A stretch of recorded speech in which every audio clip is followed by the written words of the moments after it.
about setting EDI goals. Broadly speaking, EDI goals are targets or goals related to EDI. They help measure the success of EDI within your organization. EDI goals are generally, but not always, set by EDI committees. If your organization does not have an EDI committee, this could be your first goal. If your organization does not have an EDI committee, consider scheduling a goal-setting session. During the goal-setting session, the EDI committee can review the results of their assessment, identifying the organization's gaps and weaknesses. These are the things that need to be prioritized, meaning the first couple of goals you set should address these gaps. If, however, the EDI committee has not conducted an EDI assessment, try to hold back on the goal setting. Conduct your EDI assessments first so that you can use the data to inform your goals. For example, if you want to diversify your organization, you could look at the data from your demographic assessment to see what groups of people are the most underrepresented. You could then set a specific goal like increase queer representation by 5% over the next 3 years, or increase Indigenous representation from 2% to 6% by 2026. Your goals need to be specific. It's hard to achieve a goal like diversify my organization. What does that mean? How will you get there? And how will you know when you've gotten there? When you've achieved that goal? Specificity is actually the first part of the goal-setting strategy. SMART. SMART stands for specific, measurable, achievable, relevant, and time-bound. A goal that is specific is a goal with a clear outcome. So it is clear what you want to achieve and how exactly you're going to achieve it. It is also clear who is accountable for monitoring and ultimately achieving that goal.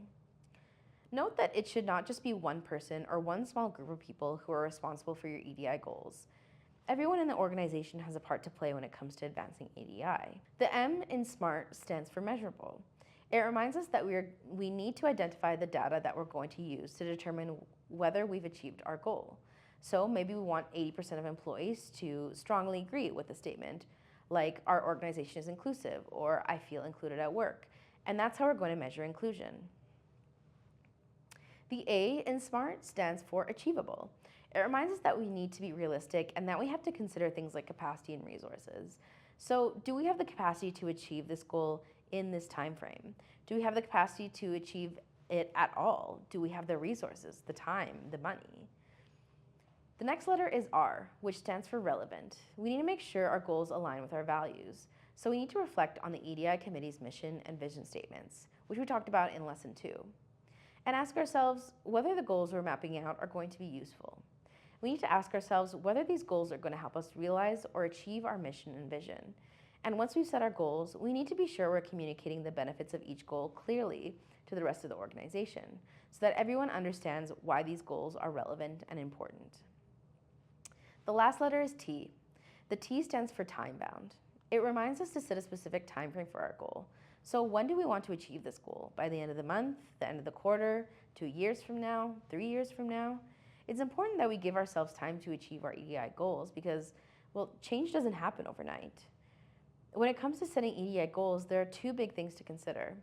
The first, which I mentioned before, is the data from your EDI assessment. It's going to tell you and your fellow goal setters what needs to be prioritized. Because the areas that need to be prioritized are the areas where your organization is lacking or not doing so well, so your organization's sore points. The second thing to consider is also something I mentioned before. It's the EDI committee's mission and vision. Together, the committee's mission and vision serve as a broad, overarching EDI goal. They describe the committee's desired outcome or impact in terms of EDI and can be used to set smaller, more specific EDI goals, things like develop an inclusive recruitment strategy and increase the number of racialized people among new hires by at least 20% over the next 12 months, or establish 3 new employee resource groups over the next 9 months, focusing specifically on groups that have been historically marginalized. You might also want to launch an inclusive leadership development program designed to support marginalized employees' advancement. And maybe you want to have at least 15 participants in the first cohort. Or perhaps your goal is to implement an employee feedback mechanism that allows employees to share their thoughts on various EDI initiatives. And perhaps you want to review and address feedback every 3 months.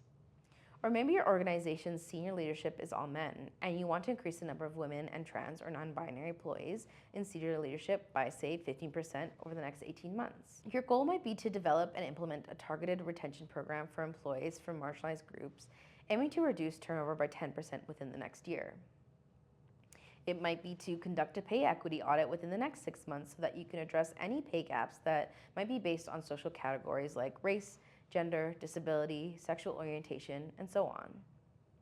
Or maybe you want to start providing all employees with training on inclusive language and set up at least 3 3-hour-long training sessions over the next 6 months.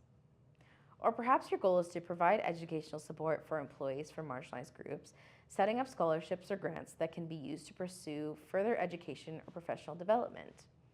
And maybe you want to support at least 10 employees in the first year. So the options are really endless when it comes to EDI goals.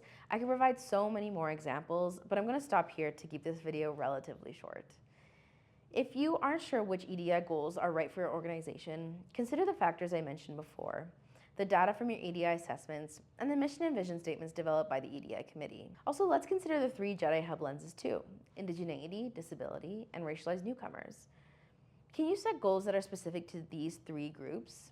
Can you work to address the obstacles or challenges they face in the workplace? Can you partner with community organizations that advocate for the interests of people with disabilities, Indigenous peoples, or racialized newcomers? And so this brings us to the end of lesson 4. Thanks for watching.